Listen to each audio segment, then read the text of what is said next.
Hi, I'm Lin. Hello. Hi, I'm Leo. Welcome back to our channel.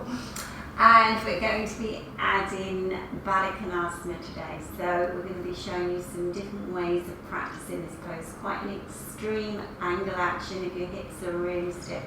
So the classic pose is when we take the soles of the feet together. And a very good way to work towards the classic pose is to bring the soles of the feet together and lift yourself up. So lift yourself up and bring those thighs down now. If you've got really flexible hips, then this is an easy thing to do, but if you're a bit stiff in the hips, then it's going to be very challenging. So lifting up and just letting those thighs go down as the femur hips go really deeply into the body and be in that action. So you have to see that the very centre of the body is facing down and then holding on to the feet and bringing those lower back ribs right up towards the chest side. So you're coming into this action. So again, the lower abdomen is drawing deeply, deeply back and the chest is lifting. So some of you will be able to manage this action, but so many people, and especially in our classes, people find this so challenging, this action. So Leo's going to go through some really good methods to help you to go through some of the stages of creating a little bit more mobility in the pelvis and in the hip area. So I've got a brick here. You could use a couple of folded blankets, but a brick is quite nice because your feet don't slip on it, these cork bricks. And I'm using a wall, and you want to take your mat right back to the wall. I've got another mat here that I'm sitting on. So take yourself so your sacrum is right back against that wall. Now Lynn's got wonderfully flexible hips, as you can see, but she didn't start with those. This has happened over a period of time. So don't look at this action and think, oh, well, I'm nowhere near that, my knees are around my ears and I'm never going to get there. It takes time.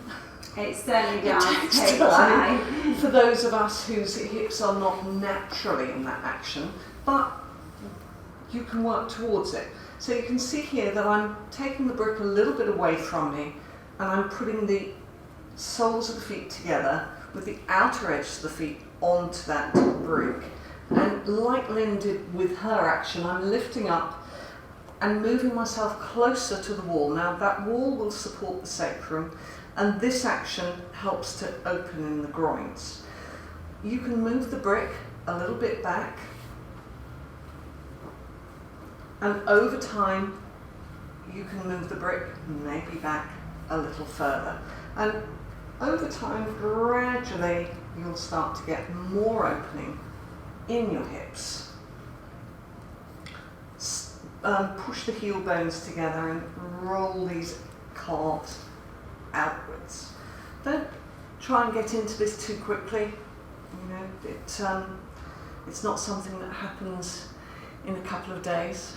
No, and I would say consistency. This is a sort of pose. You can sit on the settee, you can sit trying to get the soles of the feet together, you can watch a film, you know, practice it in your everyday life. It's one pose that you can really work with off of the mat. Quite, and you know, we encourage our students to work, to incorporate their yoga into their everyday lives, because we don't have time for most of us to do a 2-hour practice every day. Some of us do, but most people don't have that time. So you've got to incorporate your yoga into your life, and as Lynn says, sitting on the sofa and watching TV in this pose is a really nice way to get a little bit of yoga into your life. So you can still use the brick for this other way of working to get more opening in the hips, and that is by putting the brick here between the soles of the feet, and it gives you a longer leg. Yeah, that's a really nice way of working as well.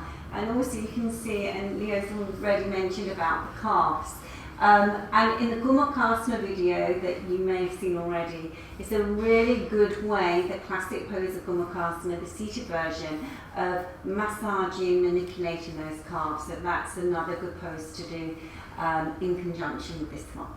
And you can see I'm not pushing my knees down here, I'm pushing the heel bones into the brick to elongate here. This isn't about pushing the knees down, No. it's about lengthening that inner groin region. That's a really nice way to work, particularly with the support of the wall behind. For those of us with stiffer hips, you know, we can get somewhere with this pose. Yeah, no, it's great. So get practicing with your bricks if the pelvis is tight. Otherwise, sit in Baddha Konasana for long periods of time if you can. So thank you for joining us today to do Baddha Konasana, bound angle pose, and we'll look forward to seeing you again when we do another video. Yes. Namaste. Namaste.